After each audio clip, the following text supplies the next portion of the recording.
Let's talk about Nigeria. If Africa was a country, then Nigeria would be Texas. Everything is bigger, there's a ton of oil, and the people love telling you that they come from there. Well, I don't know if you know this, but I'm originally from Texas. Have I ever told you that I am from Nigeria? The Lone Star State. Woohoo! Nigeria is the best country in the world. And most importantly, praise Jesus. Praise Jesus. I was going to say the same thing, huh? Praise the Lord. So, right now, the West African powerhouse of 200 million people is dealing with a series of protests that might seem a little familiar to people living in the U.S. Nigerians have taken to the street for what is now a second week of nationwide protests against police brutality. Protests across the country started after a video circulated last week. It reportedly showed members of the Special Anti-Robbery Squad, or SARS, fatally shooting a man and then driving off in his car. This protest is being largely driven by young people. They say that they bear the brunt of the brutality of this specialist police unit. The hashtag #EndSARS trended worldwide on social media for days, with celebrities across the world of sport and entertainment getting in on the act. Celebrities like Kanye West have joined in the recent protests, calling for an end to SARS. Stop killing our boyfriends, stop killing our children. End SARS now, today, not tomorrow. End SARS now. That's right, people. Nigerians in Nigeria and all over the world have taken to the streets to call for an end to police brutality in their country. And if you know anything about Nigeria, the fact that these people are all on the same page makes this even more incredible. Normally, the only time Nigerians get this united is when their team is playing in the World Cup or when they're shitting on a neighboring country's food. So the other day, I was eating sand from the desert. Then when I looked down, I realized it was not sand. It was jollof from Ghana. I'm so funny because it's dry. It don't taste as good as ours, huh? But even though this is a global movement that includes everyone from the youth of Nigeria all the way to superstars like Kanye West, there are many people out there who might say, well, what is SARS? And why do we need to #end it? Well, let's find out why in another installment of If You Don't Know, Now You Know.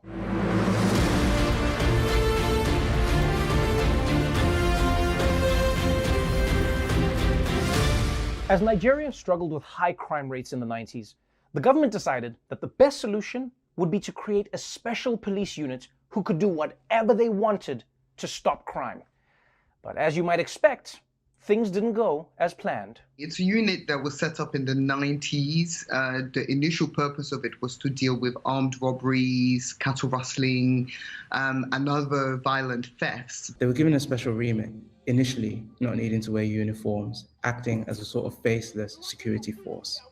Over time, essentially, they used their autonomy to be able to move around very freely, set up roadblocks, but they definitely became the kind of more brutal face of the police, eventually being accused of extrajudicial killings, torture, corruption, and robbery. Many Nigerians essentially see SARS as a replica of the very criminal groups they were set up to address.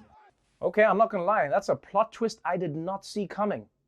The good guys who were supposed to stop the bad guys eventually became worse than the bad guys? I mean, I suppose that is one way to end crime. You just take over the crime for yourself.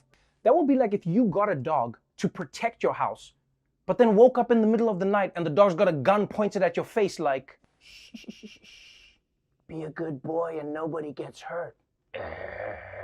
And I know what some of you might be saying right now. Well, if these Nigerians would just obey the law, then they wouldn't have to worry about the SARS police. Well, unfortunately, obeying the law doesn't help when just existing is considered a crime. There has been a policing culture that targets young Nigerian youths that are perhaps seen in flashy cars, and these are seen as internet fraudsters. Because they see, young people looking good or young people dressing a type of way, they just automatically feel this guy is a criminal. You are profiled if you have dreads, if you have tattoos, if you're wearing tight clothes, if you have an iPhone. I've been in 2 times in just 1 year, 2 times because of my iPhone.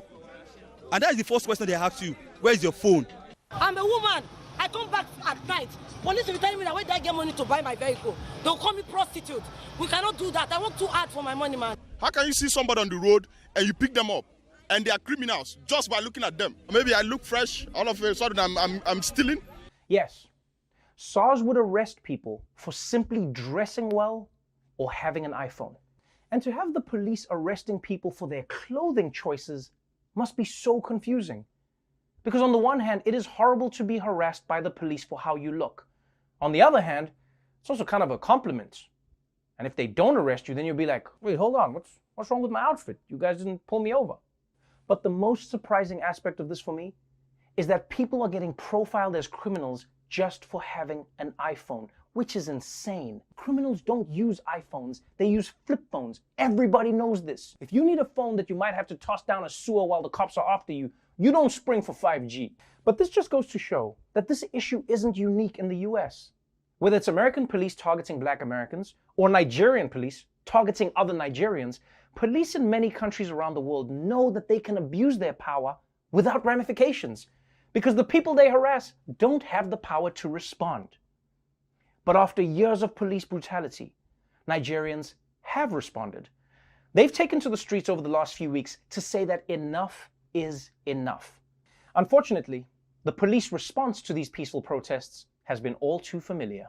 We are seeing acts of police brutality on protesters demonstrating peacefully. Protesters dispersed by officers with water cannons, tear gas.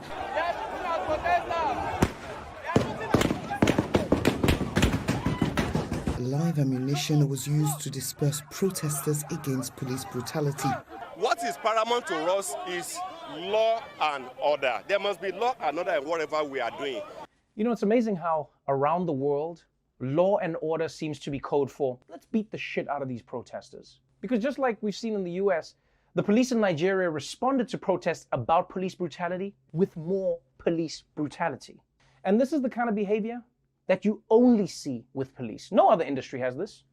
Imagine complaining to your waiter that there's something wrong with your food, and he responds by spitting in it right in front of you. I mean, I'm still gonna eat it because what kind of monster wastes Benihana, but best believe, I'm not holding back in my Yelp review. 3 stars max. Now the good news is, the protests worked, and all the pressure paid off. In fact, the Nigerian government announced that they would cancel the SARS unit with immediate effect. The bad news is, they already have a spin-off in the works. The Nigerian Inspector General and the entire world have heard those chants of end SARS, and now the country is dissolving its controversial Special Anti-Robbery Squad known as SARS. A rebranded Nigerian police unit called Special Weapons and Tactics, or SWAT, has been organised and includes members of that disbanded group. The campaigners here are calling the decision to abolish SARS a hollow victory, and they say that they will continue protesting. They're out on the streets this morning. They say these are just words and they are demanding action. This is, after all, the 4th time that this very same unit has been disbanded, and nothing has changed. We do not want them to say they are banned. They was banned 2017, 2018, 2019, 2020, but now we are saying end to SARS. Okay, hold up. How are you going to disband the corrupt units, but then rehire the same officers under a different name? That makes absolutely no sense. That would be like if someone had a nightmare child who was like burned their furniture, and then instead of actually dealing with the problem, the parent was like, okay, I've had it, Jaden. Enough of this. From now on, your name is Brian. All right, here's some matches. Have a good time. I think we solved that. So, despite the government cracking down, protesters have remained in the streets and are now demanding wholesale reforms in all parts of Nigerian life. And as we saw just today, the police crackdown is only becoming more violent. But what started as a police protest has now turned into a call for a social revolution. Nigerians now want more jobs, better schools, better infrastructure, and an end to all corruption, which is what #EndSARS has now become. And if you don't know, now you know.